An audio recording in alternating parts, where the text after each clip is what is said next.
Hello, everyone. Today we're going to talk about a book that is coming out very soon, less than a week. I believe only 6 more days, and this book can be in your horror-loving little hands. And it's a good one. You don't want to miss out on that.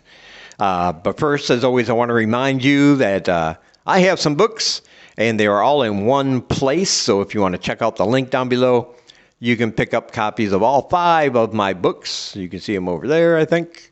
I think that's where they'll be. And yeah, check all those out. And that includes my 2 horror anthologies, my short horror slasher comedy, and 2 nonfiction books. And also, I want to remind you to pre-order Ooze, Little Bursts of Body Horror. My story, Got You Too, is going to be included in that anthology along with 19 other authors. And it's going to be some ooey gooey fun. And there's a link down below where you can pre-order Ooze, and I hope you do. All right, let's get on with the video.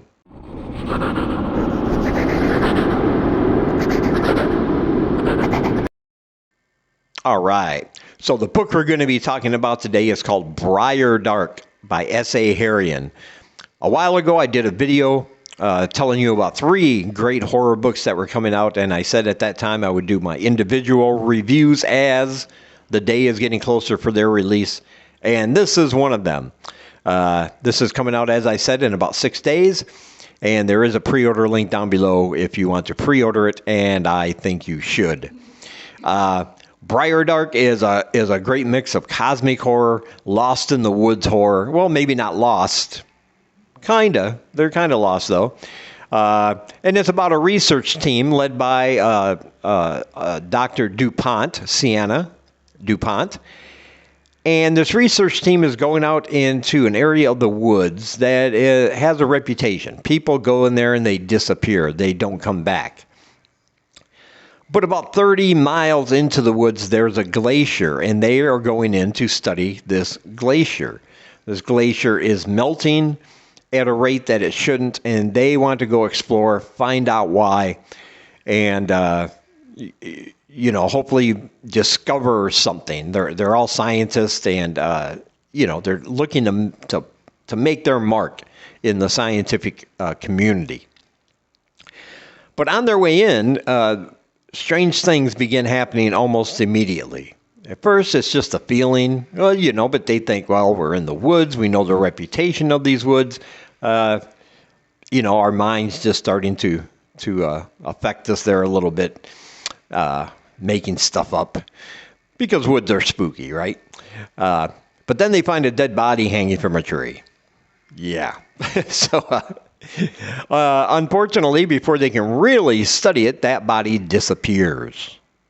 That's right. A dead body just disappears. They're going in. They're looking for the research cabin from a previous expedition out there. And even on the way there, other things start happening. They seem to get lost and turned around because there are paths in these woods, in areas in these woods that is not on any of their maps, even though they're more modern maps, and they should have been there. In some areas, they travel what they think are miles, and yet they wind up in the same place. They're disoriented. They don't know what's going on. I'm not going to give too much away, but eventually they find their way to this cabin, but that's just the beginning of these strange things that start happening. At one point, Dr. DuPont finds a hole, and as she crawls through the hole, she finds a dirt tunnel filled with insects and bugs.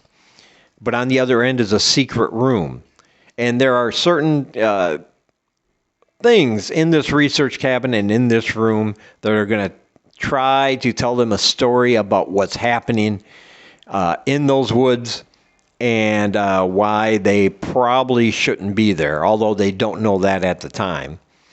In the meantime, an IT guy who is not in the woods, he's just going through some hard drives. He comes across some files, audio files, from a hard drive he's about to scrub from Dr. DuPont, and they don't make any sense. This doctor is describing to him horrific, terrible things and creatures and monsters in the woods. And yet he seems obsessed with these tapes. He wants to find out what's going on, and he needs to know exactly what happened for some reason. And you're going to find all this out in the book. All the particular reasons for these things, I'm kind of skimming over because I want you to read it. I don't want to give away spoilers, but you'll find all that out. But anyway, he becomes kind of obsessed, and he starts finding out things.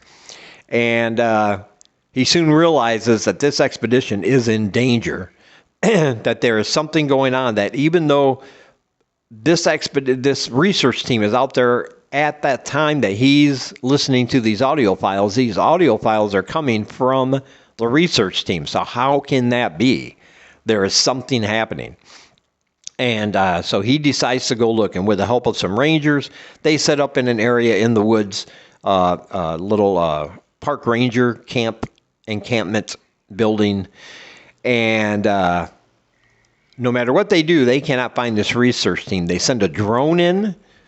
They send a drone because they know the area where this research cabin is, but they can't see anybody, even though the group is there. That is their location.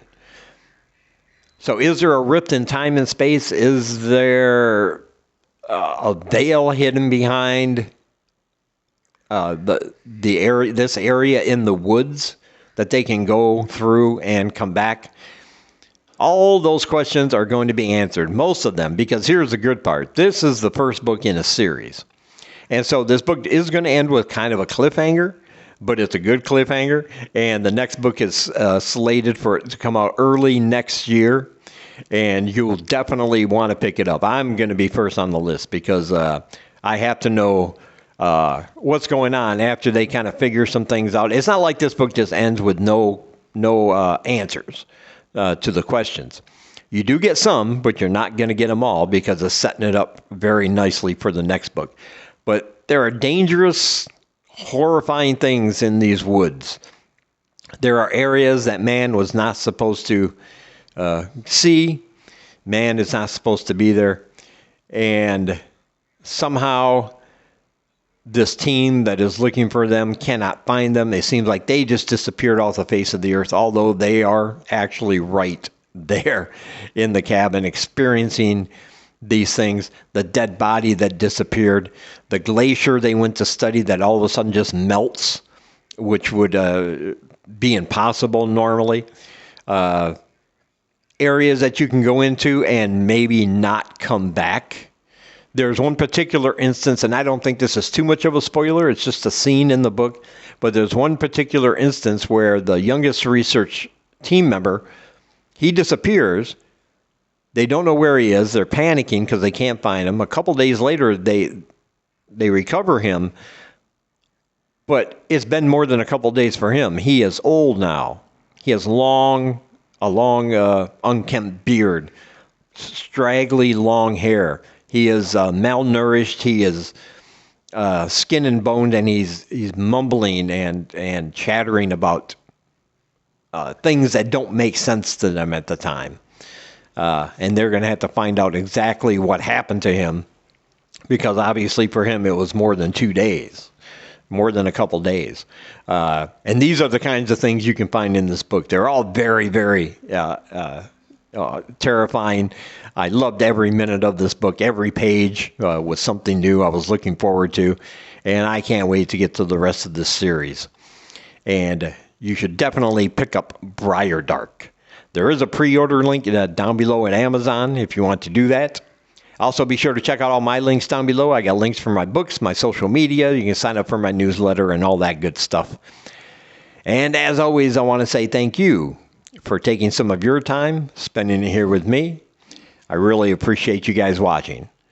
And until we meet again, keep reading spooky, my friends.